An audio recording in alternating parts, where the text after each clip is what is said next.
సీరియల్లో సినిమాలో నటించాలనుకుంటున్నారా? అయితే వెంటనే మా యాక్టింగ్ స్కూల్లో జాయిన్ అవ్వండి.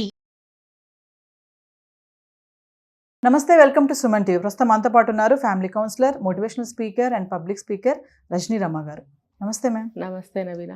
మ్యామ్, మనం చాలా న్యూస్ చూసుంటాం ప్రీవియస్ కూడా, అంటే డెడ్ బాడీస్తో వాడు ఇంట్లోనే ఉన్నాడు, శవాలతోటే పరిచయం వాడికి అని చెప్పేసి, శవాల్ని కూడా తిన్నవాడు కూడా మనం ఒక ప్రీవియస్ ఎన్నో సంవత్సరాల క్రితం విన్నాం. పుర్రెలతోనే వాడు సంవత్సరాలు కూడా జీవించాడు ఆ ఇంట్లో అని చెప్పేసి.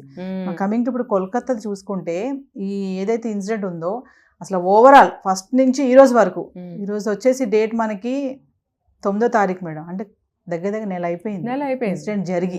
మరి రోజుకు ఒక వార్త వస్తుంది, ఎక్కడ ఇంకా కొలిక్కి రాలేదు. కన్ఫ్యూజన్స్ మీద కన్ఫ్యూజన్స్ అయితే ఉన్నాయి, క్లారిటీ లేదు ఎక్కడ కూడా. కాసేపు సంజయ్ రాయ్ అంటున్నారు, కాసేపు సందీప్ ఘోష్ అంటున్నారు, కాసేపు ఇంకెవరో అంటారు.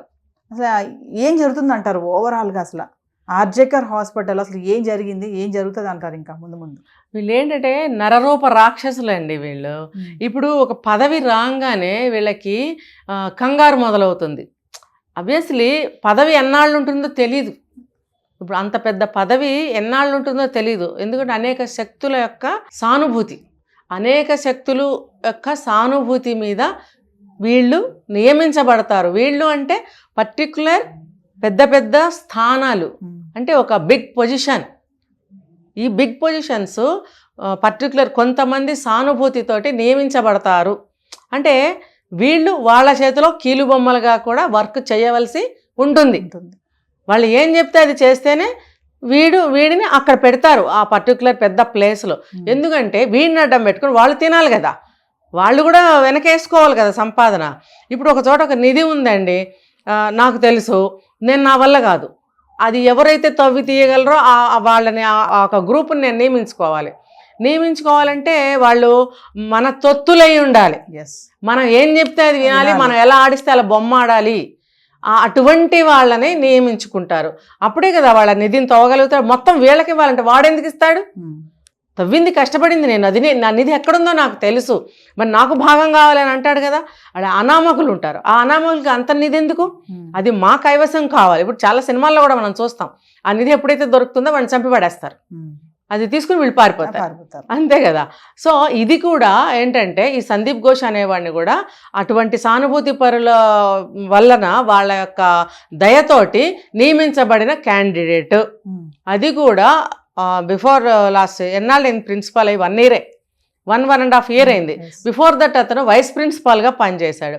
ఇప్పుడు అతను ఏజ్ ఎంత ఉంటుంది అనేది మనకు తెలియదు, మేబీ రిటైర్మెంట్కి దగ్గరగా వచ్చాడేమో.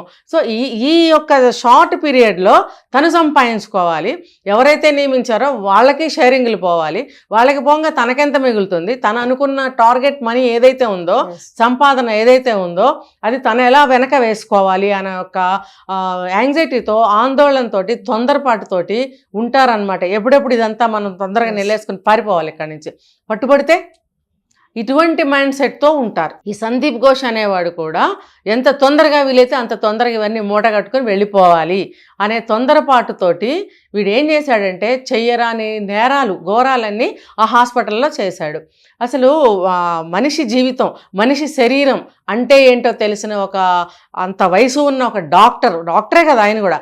మరి డాక్టరు అసలు మానవత్వం లేకుండా, అది ఒక ప్రాణి అని లేకుండా అటు ఎంతమందిని హింసించాడో చూడండి. మనకు తెలుసు, విన్నాం అవన్నీ కూడా.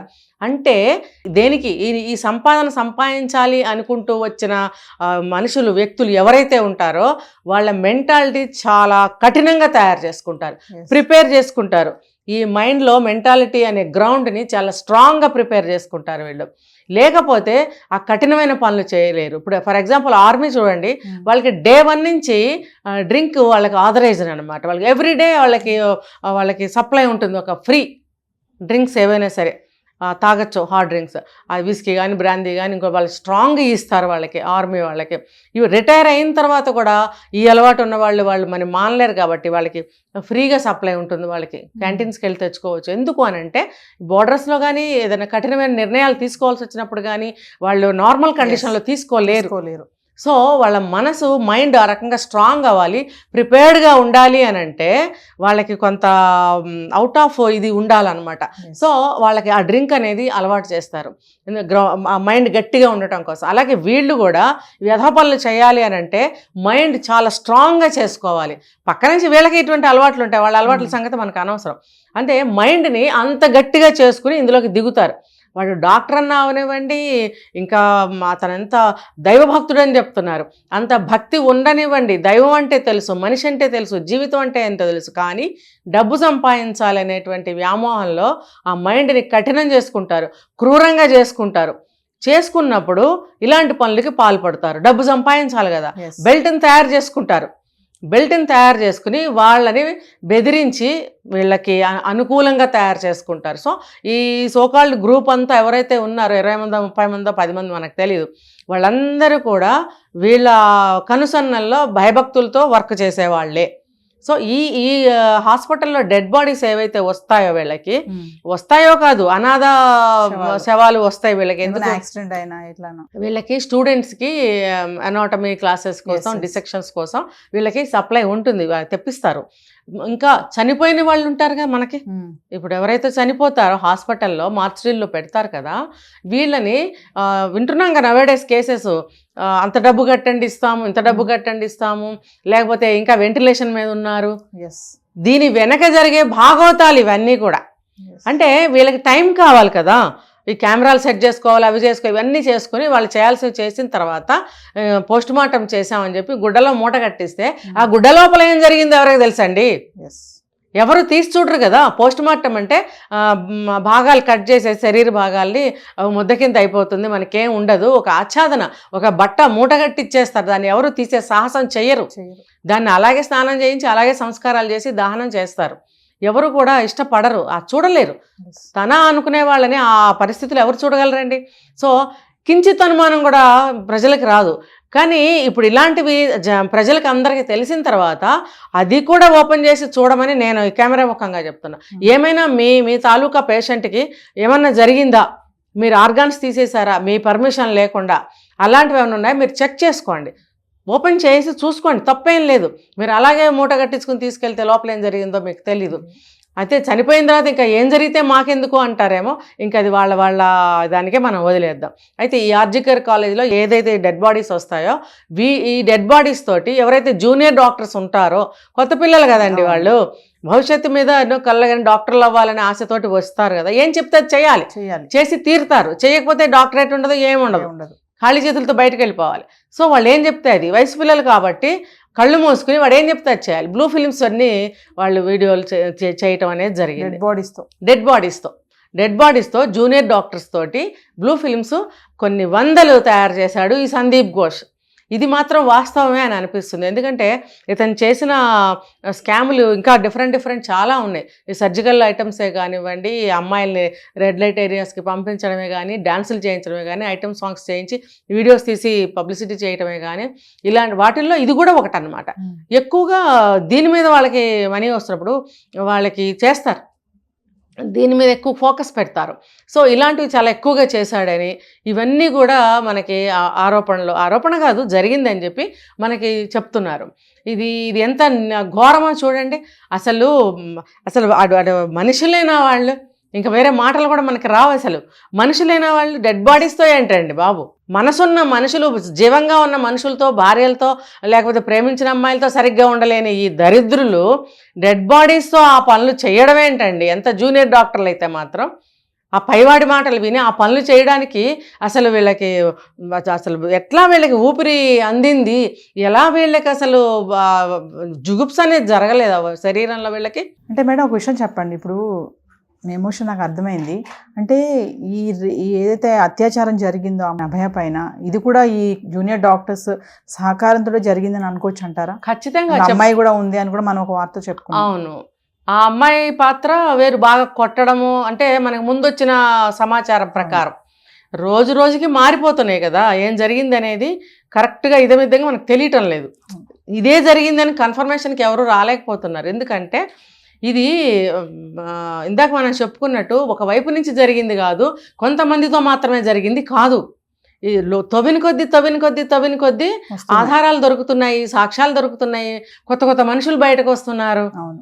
ఇది ఒక్క క్షణంలో ఒక కొలిక్కి చెప్పలేరు వాళ్ళు కూడా.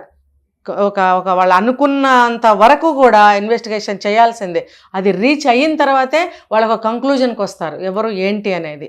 ఎందుకంటే మేడం మొన్నటి దాకా మనకి ఎక్కడ వార్తల్లో చూసినా కూడా సంజయ్ రాయ్ కనిపించాడు. ఇప్పుడు ఎవరు కనిపిస్తున్నారంటే సందీప్ ఘోష్.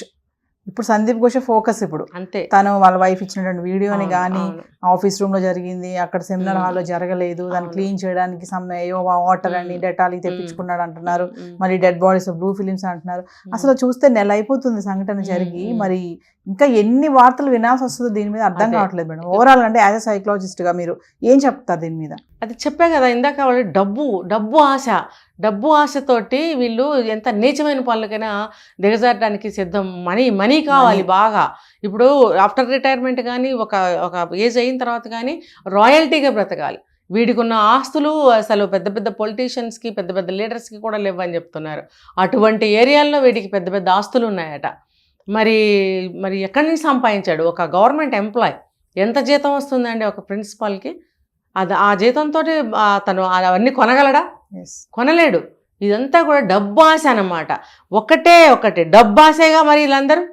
ఇప్పుడు మినిస్టర్లే కానీ, పోలీసులే కానీ, ఇంకోళ్ళే కానీ, ఎవరిని ఇందులోకి తీసుకున్నా కూడా మెయిన్ మక్సద్ ఉద్దేశం ఏంటంటే డబ్బు మీదే, డబ్బు కోసమే కదా. మరి ఇవన్నీ డబ్బు కోసం కాకపోతే దేనికోసం చేశారు? వాళ్ళ మనస్తత్వం ఏంటంటే డబ్బు సంపాదించాలి. ఇప్పుడు ఒక లీడరు కొన్నాళ్లే పదవిలో ఉంటాడు. ఇప్పుడు ఈ ప్రిన్సిపాల్ కూడా కొన్నాళ్లే పదవిలో ఉంటాడు. ఒక హయ్యర్ పోలీస్ ఆఫీసర్ కొన్నాళ్లే పదవిలో ఉంటాడు. దీపం ఉండగానే ఇల్లు చక్కబెట్టుకుందాము అనే ఒక ఉద్దేశంతోనే వీళ్ళందరూ ఇన్వాల్వ్ అయ్యి ఇంత పెద్ద నేరానికి ఒడిగట్టారు. ఇందులో చిన్న ఏమంటారు పిచ్చుకలు ఉంటాయి కదా, అవన్నీ ఆహుతైపోయాయి. లైక్ సంజయ్ రాయ్, తర్వాత ఈ డాక్టర్ అమ్మాయి, జూనియర్ డాక్టర్స్, వీళ్ళందరూ అంతే కదా సమిధల్లాగా ఆహుతైపోయారు. వాళ్ళు చేసినటువంటి ఈ ఘోరమైన ఈ మారణకాండలో వీళ్ళందరూ సమిధలైపోయారు, సమిధలుగా చేసేసారు. మెయిన్ ఉద్దేశం డబ్బే.